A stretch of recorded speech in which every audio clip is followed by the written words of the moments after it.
Andre Gruta, Profesor Dr.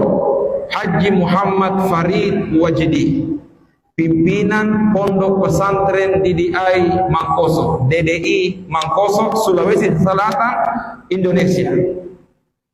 Beliau pernah bertanya ke kami. Waktu itu kami sementara berdua, antara mertua dengan menantu, antara ayah dan anak. Beliau bertanya kepada kami, anakku,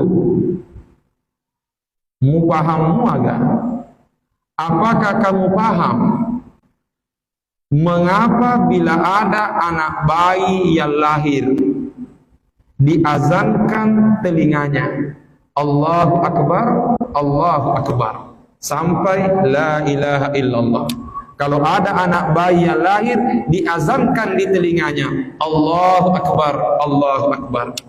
Sementara bila ada orang sakaratul maut, menjelang proses kematian, kita dianjurkan membisikkan di telinganya kalimat la ilaha illallah. Saya lihat wajahnya beliau, saya berkesimpulan bahwa beliau bertanya bukan untuk mendengar jawaban, tapi beliau bertanya karena ingin mengajar. Walhasil saya pun menjawab wallahu a'lam. Lalu beliau menjelaskan, anakku, kalau ada anak bayi yang lahir dikumandangkan azan di telinganya, kalimat azan diawali dengan Allahu Akbar, Allahu Akbar, lalu diakhiri dengan kalimat la ilaha illallah. Sementara kalau ada orang sakaratul maut, sementara berproses menghadapi kematiannya, dibisikkan di telinganya la ilaha illallah. Mengapa dikumandangkan azan di telinganya anak bayi? Seolah-olah kita ingin berkata, anakku, tumbuh besarlah engkau, panjang usiamu. Tapi ketahuilah, sepanjang apapun usiamu hidup di dunia ini, ketahuilah hidupmu di dunia hanya bagaikan sepanjang lantunan suara azan. Dimulai dengan Allahu Akbar dan upayakan tutup usiamu dengan kalimat la ilaha illallah. Jadi saya ulangi, beliau mengatakan sebenarnya ketika kita kumandangkan azan di telinganya anak bayi, seolah-olah kita ingin berkata kepadanya, anakku, tumbuh besarlah engkau, panjang usiamu. Tapi ketahuilah, sepanjang apapun usiamu hidup di dunia ini, sebenarnya hidupmu hanyalah sepanjang lantunan suara azan. Dimulai dengan Allahu Akbar dan diakhiri dengan la ilaha illallah. Sekarang menjadi tanda tanya, pura mana nih yang kalinga Allahu Akbar? Kita semua sudah mendengarkan Allahu Akbar. Sekarang pertanyaan, bagaimana caranya untuk sampai pada la ilaha illallah? Ternyata ulama menjawab, untuk sampai pada la ilaha illallah, kuncinya adalah kita perlu mengamalkan kalimat-kalimat yang ada pada sebelumnya la ilaha illallah. Saya ulangi, kita sudah mendengarkan Allahu Akbar, sekarang berproses sampai pada la ilaha illallah. Tapi untuk sampai pada kalimat la ilaha illallah, kita mesti mengamalkan kalimat-kalimat yang ada sebelum la ilaha illallah. Pertanyaan, kalimat apa sebelum la ilaha illallah? Yang pertama ada kalimat mengatakan hayya 'alal falah. Mari meraih keberuntungan. Mari meraih kemenangan.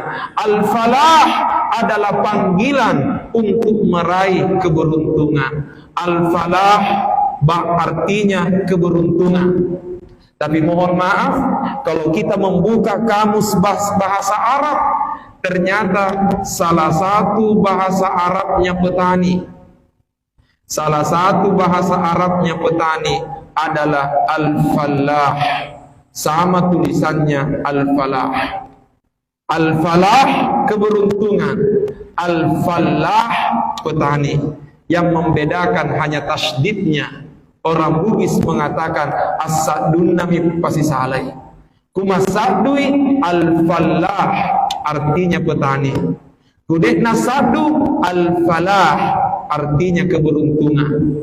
Oleh karenanya, yang suka azan, yang selalu azan, upayakan perbaiki penyebutannya. Akadalaloki hayya 'alal falah. Ajal lalu tapasadui. Jangan sampai mengumandangkan azan lantas dia tasdidkan lalu berteriak hayya 'alal falah. Kapan ditasdid? Maka artinya berubah dengan mengatakan mari rame-rame jadi petani. Pertanyaan, apa hubungannya al-falah dengan al-falah? Saya ulangi, al-falah keberuntungan, al-falah petani. Apa hubungannya al-falah keberuntungan dengan al-falah petani? Kata ulama, petani adalah simbol pekerja keras. Karenanya untuk meraih keberuntungan kita mesti semangat bekerja keras. Tapi kalau kita berbicara akhirat, kalau kita ingin selamat di akhirat, mesti semangat beramal. Maka inilah yang perlu kita hidupkan. Semangat beramal, semangat beramal, semangat beramal. Tapi mohon maaf, tidak sulit melakukan amal. Tidak sulit melakukan kebaikan. Tidak sulit melakukan ibadah. Tapi yang sulit istiqamah melakukan kebaikan. Saya ulangi, tidak sulit melakukan kebaikan, tapi yang sulit istiqamah melakukan kebaikan. Sebagai contoh, ada orang pergi ke masjid salat berjamaah. Begitu keluar dari masjid, hilang sendalnya. Kalau sendal yang hilang di masjid bukan persoalan besar. Yang menjadi persoalan besar kalau kita hilang bersama sendal. Apa artinya? Tidak ada keistiqamahan. Itulah sebabnya Al-Imam Al-Hasan Al-Basri, Al-Imam Al-Hasan Al-Basri rahimahullah, beliau pernah berdoa dengan mengatakan Allahumma anta rabbi farzuqnil istiqamah. Doanya sangat singkat, doa yang memohon kepada Allah agar diberikan keistiqamahan. Allahumma anta rabbi farzuqnil istiqamah. Saya ulangi, Allahumma anta rabbi farzuqnil istiqamah. Artinya Allahumma ya Allah, anta rabbi, engkaulah Tuhanku, farzuqnil istiqamah, rezekikanlah kepadaku keistiqamahan. Kenapa demikian? Tidak sulit berbuat kebaikan, tapi yang sulit istiqamah melakukan kebaikan. Itulah makna hayya 'alal falah. Tapi sebelum hayya 'alal falah ada kalimat yang mengatakan hayya 'alas shalah. Mari melaksanakan salat. Artinya apa? Bukan hanya kebaikan yang perlu diperbanyak, tapi yang tak kalah penting, jaga dan perbaiki salat kita. Mohon maaf, bukan hanya kebaikan yang perlu diperbanyak, tapi yang tak kalah penting adalah salat mesti diperhatikan. Mengapa demikian? Makadai adanna ogie de gaga decing narik kode tasempajak. Tidak ada kebaikan kalau kita tidak salat. Kenapa demikian? As-salatu miftahu kulli khair. Salat adalah kunci dari segala kebaikan. Artinya apa? Ia panapa boleh deceng ia ro amalata narekku engkai goncin nari tiwi ia nari tu sempajangi. Amal-amal yang sudah dilakukan akan berujung kebaikan kalau kita dasari dengan kunci salat kepada Allah Subhanahu wa taala. Karenanya akkaresoki tapi aja terlupai mas sempajangi. Bekerjalah, tapi jangan sampai lupa melaksanakan salat. Tadi pagi, tadi siang di surau UTC. Di surau UTC tadi pagi, tadi siang kami sampaikan, keliru kalau ada orang gara-gara salat berjamaah lantas rusak pekerjaan duniawinya. Keliru kalau ada orang gara-gara salat berjamaah lantas rusak pekerjaan duniawinya.